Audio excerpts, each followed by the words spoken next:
another workshop, ma'am. Okay, so I like where she's going. All right. What other objective? To learn knowledge. What else? Upgrade lives. Upgrade the lives. Good. What else? Health. Right. Fear of dying. Fear of dying is a common one, sure. Okay, so at the end of the day, it's the way I understand it. When I started my training and we were taken on, I lived with my teacher as like a disciple. So I lived in like a bit of a ashram type of environment. I lived with the teacher. And it was an event like this. 7 years into my training, I had an opportunity to be in a big hall like this. And we were all there. We were all black belts, first degree, second degree, third degree, highly committed individuals. And he walked in the room and he wanted to know why we were here. And he asked every one of us, why are you here? Why are you here? And everyone that got the wrong answer, why are you here? And you said, to, get out. He kicked everyone out who did not answer the correct way. It was beautiful. He finally gets to me. It was like, really, it does. And I just said, to remove suffering. That was it. That's why I'm here. I want to suffer. All right. So there was 6 of us left. All right. They were all about the same answers, different words. But the bottom line is there's this whether you're 8 or 80, there's this underpin of, let's say, it's really referred to as turbulence, turbidity in the mind, perplexity of the mind, imputations of the mind, unnecessary thought. If you close your eyes, let's just play this for a second. This is a great way to take a pulse of your brain. Go ahead and close your eyes and inhale. Look up to the center of your forehead and exhale. Okay? And tell me what you see. If you see anything but pure white light, then that's the excess thought form in your mind. That's all it is. In theory, when you close your eyes, you should see nothing but white. All right, now you can open your eyes and you see nothing but me. So, just, okay, it's a step. So that's an indication. Can you close your eyes and turn your mind off? Because even if you start practicing that, at first what you'll get is primarily black with white specks. Is what most of us see. Or the Energizer Bunny, Uncle Frank, right? The guy that cut you off on the way here. But generally, if you can get rid of what they call clear the forehead screen, which is to get rid of internal dialogue and imagery, then you get down to, oh, okay, here's the forehead screen. It's primarily black with speckles of white. It's technically then the next step is it's going to be primarily white with speckles of black, and then ultimately primarily white. Does this make sense? Because that's kind of like, here, it makes it easier to explain this with the use of computers. It's almost like you opened up your laptop, right? And you have all these applications running. So you left your Microsoft Excel, you got a YouTube video going, you're chatting with someone on Facebook, you've got someone just called you on Skype, meanwhile you're making a document on Word, and the whole thing is just open, and there's a ton of applications running. Right? That's a great analogy for how our minds work, because it's kind of a mirror. The computer is a lot like a human being. And what we want to be able to do is turn off the applications that aren't serving us. Okay, that's the first thing you need to do, is clear the screen. We call it a forehead screen. You can look at it as a computer screen, whatever works for you. But you have to turn off the application. It sounds easy, but it takes years. It does take years. So how do we turn off the application? How about this then? As opposed to looking at the computer screen and seeing all these applications, we're going to turn on one application that we'll only focus on. At least we've got one thing to focus on, not 57 different applications. And that's what we do with like a lot of our physical modality, whether it's Kung Fu, Yoga, Tai Chi, or Qigong. You've just opened up the Tai Chi application. Now, these other applications might still be running, and that's okay because I haven't turn them off. I don't know how yet. But I'm primarily focused on the Tai Chi application. Does this make sense?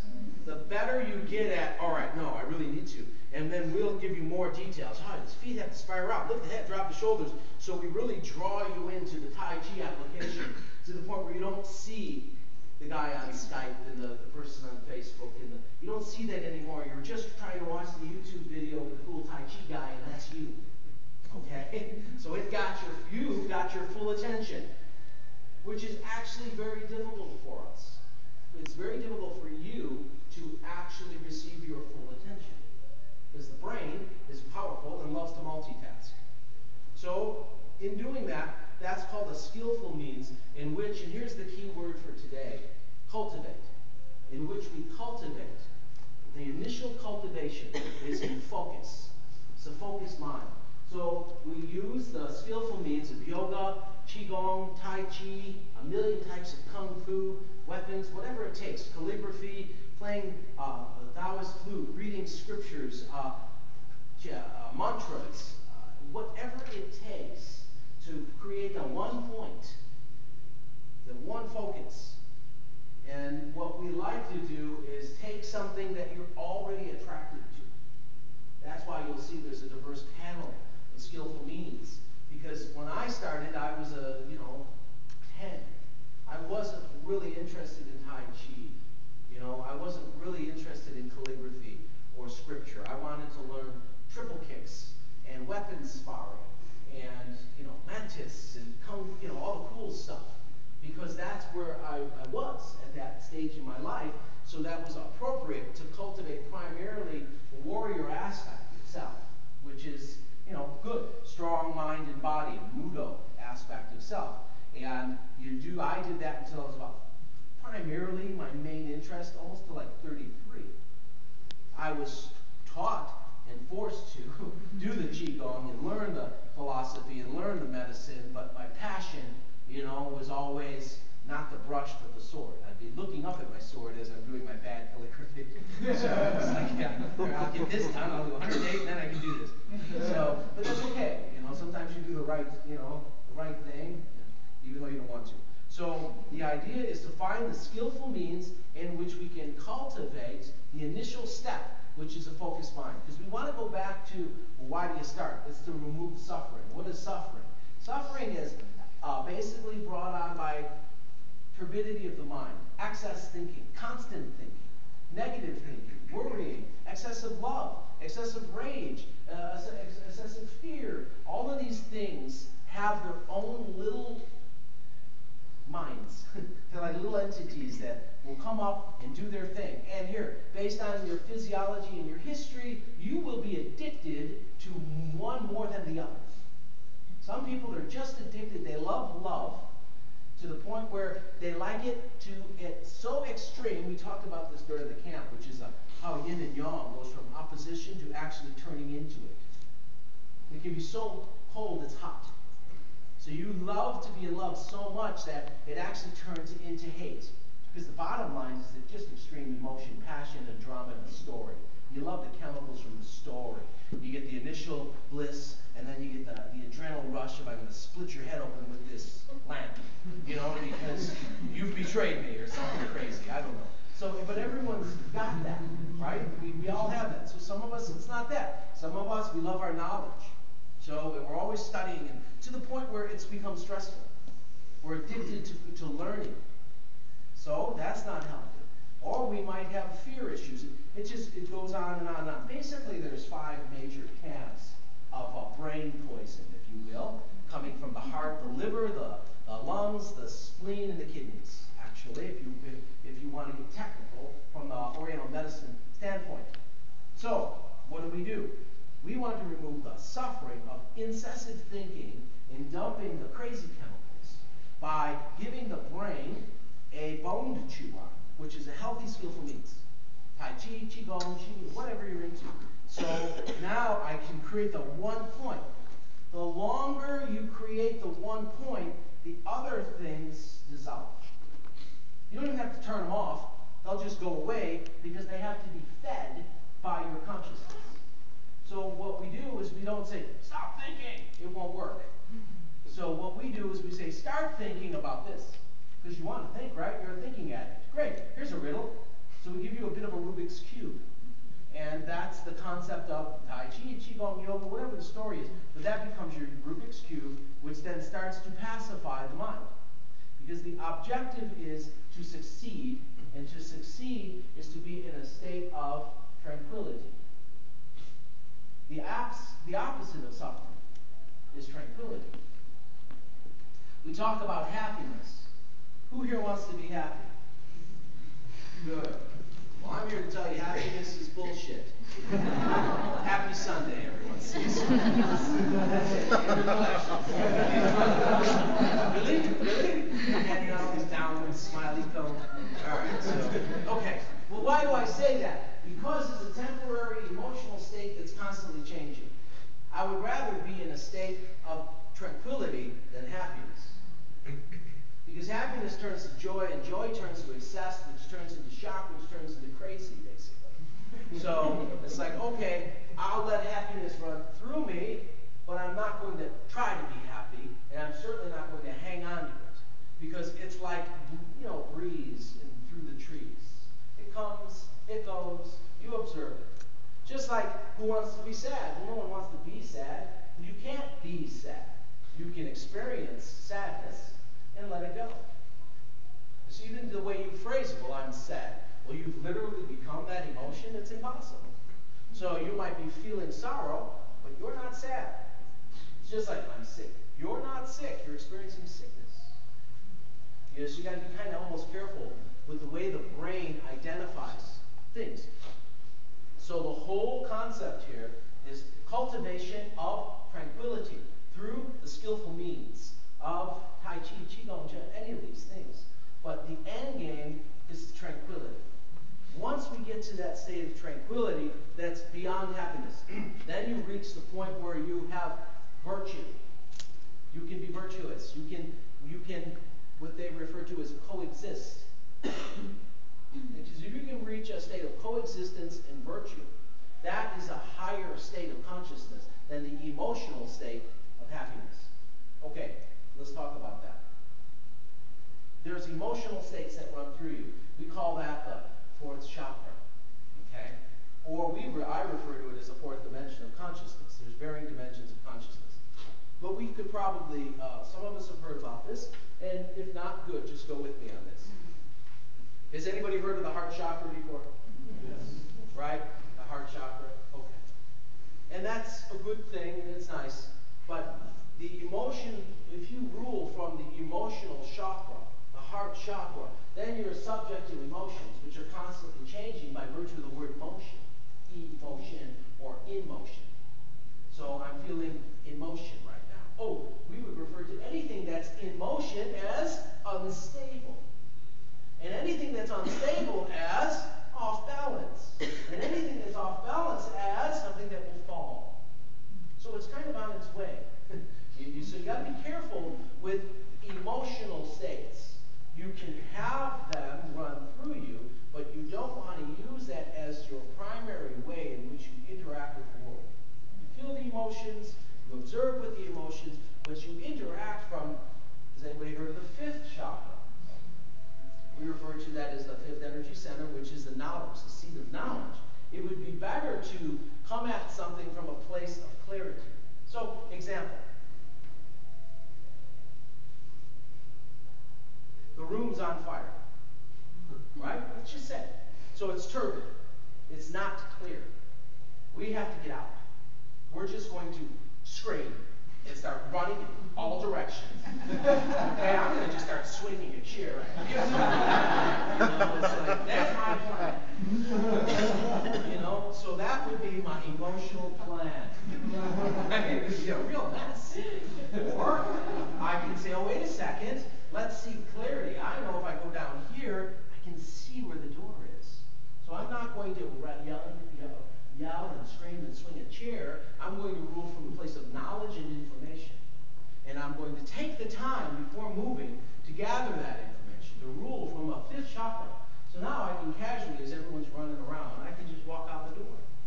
because I saw the door clearly. I did not just engage in the turbidity of the smoke and stay up here in an emotional realm. That, if we can do that in all aspects of life, which by the way is almost impossible, but it's an aspiration, it's good to know that that's something we want to shoot for. And what we want to do is get to the point where we're no longer ruling from the emotional state. We're experiencing emotions, but we're basically making decisions based on information. The only way you can do that is if you turn off all of those applications, those emotional thought forms in your head. The only way you can do that is if you have the skillful means. The skillful means has to be based on what season in life are you. Just like everything, your life has seasons. So from 0 to 8 is the formation of your ego. You know, mine. You know, I'm a little boy and I live this and I do that. And so you have form, we have to exist. We have to, because if you notice, you take a baby girl and a baby boy, right? Right after birth, basically, you put them in the thing and they look a lot alike. There's not a lot of polarity right there. It's just a human being. And our job is to exist or stand out. So then you start working on, I play with guns, she plays with dolls. I have jeans, she has dress. My name is Mike, her name's Jill, his name's Frank. And so it's like, all right, now I'm unique. And then, all right, this is me. Oh, hey, that's mine, and all of that, okay? Because I start to associate the things that I have with me. So I actually project my sense of self into my wagon, into my hammer, and those are all, and if you take it away, it's almost like you took my arm away, because I literally lost a piece of me. So that's why we're always saying, look, you should share. Because intuitively we know you shouldn't project your ego into your possessions because they're all going to be taken away from you anyways, and you're going to experience unnecessary suffering. I mean, you don't explain that to little Frank, but you know it. I mean, hopefully you know it because you're teaching them not to hang on so tight. So in the beginning, it's the first 8 years of ego. Then there's another 25-year cycle that goes to the age of 33, which is now serious downloading. It's like early summer. So springtime is short, 0 to 8. Early summer, serious downloading. You go to university or you go to grammar, high school, all of these things. You get married, you have your career. It's like a garden. All of the seeds are planted. Here we go. Early summer, I'm doing my thing. Then 33 to 58 is a late summer. Now it's almost like knee-high in July. Right? And all my stuff is there. Okay, it's almost time to harvest. I've done the good work. Here I go. 58 to 83 is harvest. It should be the most powerful time of your life where you have the most experiences, the most resources, the most clarity, the most wisdom. You're kind of realized. From 83 to 108 is the winter. And that's when you start, in theory, the wisdom sage. You're the person that can save a lot of suffering because you've done it already. And you're getting prepared for retirement, right? From 83 to 108, you get ready to retire, right? And who's already retired? Okay, well, you're not ready yet. So you'll be ready for retirement when we put you in a box. Or a can, whatever you're into. So retirement is death in all of eternity. So what we need to do is upgrade our definition of our seasons in life so that we can better work with nature. And sometimes we don't really see that. We expect everything else to be subject to seasons, but not us, because we're the star of the movie. And it goes the way we want it. No, you're subject to it. So at different seasons in life, we start teaching or preparing the body based, of course, on age. So when you're younger, we do the Kung Fu. Then we start what we refer to as warrior scholar sage. The warrior stage, the scholar sage is learning, like they're starting to now, the concepts of energetic anatomy and physiology, the concepts of oriental medicine, what is qi, how's the body structure. Then the next phase is the scholar, where you start working on cultivation, which is meditation and higher levels of Qigong. So each part of your life, there's an actual appropriate practice. You don't want to be 83 working on sparring sets with elemental. You see what I'm saying? It's like, all right, spirit versus 3-section. And I mean, you can, but it'd be a challenge. So there's certain things. You don't want to be 8-year-old, doing pulse diagnoses and trying to figure out if there's a damn spleen.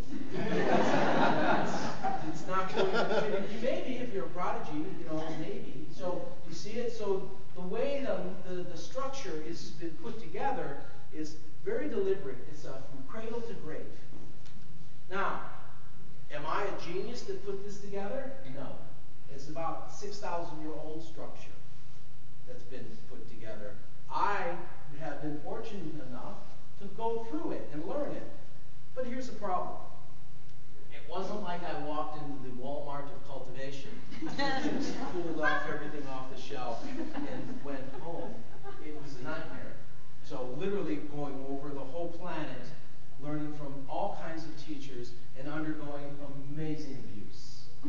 Sleeping on the floor, eating kimchi. Just, to me, that's abusive. And so, back then in the 70s and in the 80s, most of this stuff really wasn't mainstream. We were still, we were in our flash dance phase. Leg warmers, puffy headbands, running under the water. And so that's what we considered fitness. And so there was an evolution going on in our culture that, you see, so when I was doing this, it wasn't as available. But what I have watched, especially it started in the 90s, is a big boom of this information coming in. And you can say it's the internet, you can say it's politics maybe with China and Korea, I don't know. But the information jumped up quite a few dimensions. Okay, I think, and I have a theory, I think it has more to do with receptivity than availability. Okay, it was always there. It was there for 6,000 years. What I'm referring to is, so you know, has anybody heard of the Taoist tradition, Taoism? Anyone? Who hasn't? All right, Taoism. T-A-O, Tao. And we're going to talk about that. Is it a religion? No. Actually, it's not. It's a science. It is definitely a practice. My formal religion is I'm a Roman Catholic with a name like Michael Leone. What else would I be? So that's my formal religion, and that's okay. But there's a science inside of the Taoist practice that they've put together, which is called inner alchemy. It's because the Taoists are like little alchemist scientist guys. They're the ones that created gunpowder. They're the ones that did tremendous work with astrology and all of this stuff, beautiful stuff. Has anybody heard of Feng Shui? Feng Shui. What does Feng Shui mean? Is it wood or wind? Yeah. Wind and water. It's wind and water. Why wind and water? When the wind in water ceases to move, in this meat suit, it dies. The heart stops beating, the lungs stop moving. There's no more wind, and there's no more water movement. So how wind and water moves through anything determines how healthy it is. Even a piece of property. You see it? So, or your living room, or your office. So they base the structure of this movement of, those are forms of qi. Qi is energy, and energy travels through wind and within water. So if the qi is flowing unobstructed, whatever it is, the living room, the ranch, or your nephew, it's healthy. You see it? So the Taoists, through observation, created the concept of this Feng Shui, which was balancing the flow of this energy and fluid in you and in space. But they realized that there's basically you, the house, and the ranch are all made of the same basic components. So the energy flowing through wind and water, and it's flowing through, energy is flowing through a chunk of matter. Because because we also realize that energy makes matter. As a matter of fact, right, E equals mc squared. There's actually more space, right, than particle. It's primarily energy that creates form. Now, that used to be a high-level Buddhist mantra. There is nothing, emptiness is emptiness, You go and it's like, wow, well, that's a riddle. Well, now it's not. We can look at it in a microscope. With today's technology, you can actually see the components of an atom and see that there's more space than matter. So, okay, good. But there's energy and there's matter. What we, the Taoist tradition, they break it down in the 5 elements. There's water. There's, what else is there? Wood. What else is there? Metal. Wait a minute. Water, wood, what's next? Fire. Earth. Metal. And that. So those are, if you think about it, and this is some of the homework we did at the canyon, everything around, everything that you see is comprised of those elements. Does that make sense? Sometimes just one. A tree is primarily wood. You see it? So, but you can look at, this building and you'll see there's elemental construct everywhere. So the chair is metal and wood because the material belongs to wood. It's a material.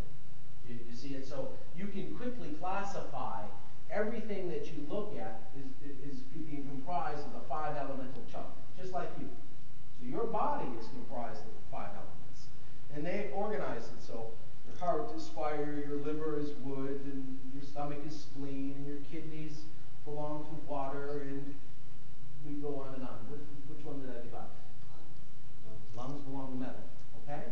So they organized the body in that manner. So you can look at yourself as an observer, elementally, and look at the way the Feng Shui, air and water, flows through these organs, ideally unimpeded.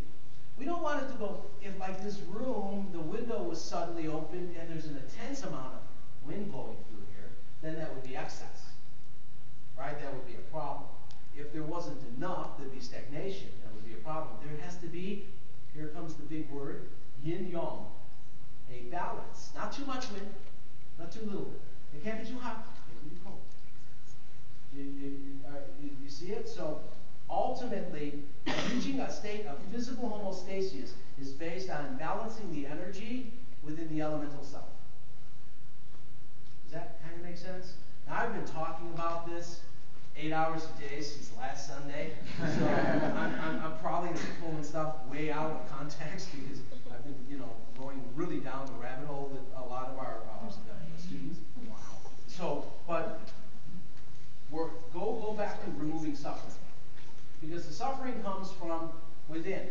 It starts in the mind and it's reflected in the body, unless you're hit by a chicken truck. Then it started on the pavement, but it could have been the mind because you weren't paying attention. Right? So you can argue that the suffering begins between your ears and then is expressed by your flesh and your reality. Your reality and your mind, your body are basically a product of your best thinking. So if you don't like it, change you. You're not a victim. Change you. So they start with that base structure. So, in cultivation, we have to identify the fact that our greatest adversity is between our ears, incessant thinking. Our greatest champion is tranquility, the absence of excessive thinking. We stalk tranquility. Within tranquility, you find clarity. From clarity, you know which direction to go. You're not running around the burning room with the chair swinging over your head. Right? So the whole game, you'll notice the more turbid the mind, the more suffering. The clearer the mind, the more tranquility. You will not be able to go any further as far as inner cultivation or reflection if you cannot clearly see. So we go for clarity.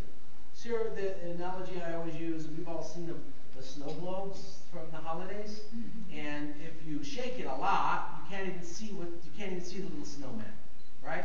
And then if you let it alone for a while, you just let it be, the turbidity drops and you can clearly see what's inside. That's your brain, and all those little white snowflakes are your thought forms. So what we need to do is we need to calm the brain. But here's the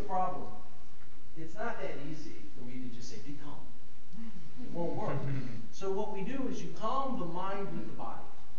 So we give the mind something to do, a skillful means in which the body now, okay, all right, I'm creating a rhythm here, this is working out well. And so we create, at least it's not like this, it's this. It's a thought and it's a movement in the mind, but it's a smooth movement. So that starts to reduce the stress. The goal ultimately is to get to the point where no mind. That's called Zen. No mind. Okay, there's no mind, meaning no internal dialogue, just presence, just now.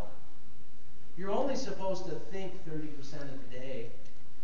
That's using the stomach, Zhi, Shen, and spleen, which is acquired knowledge and the ability to figure stuff out.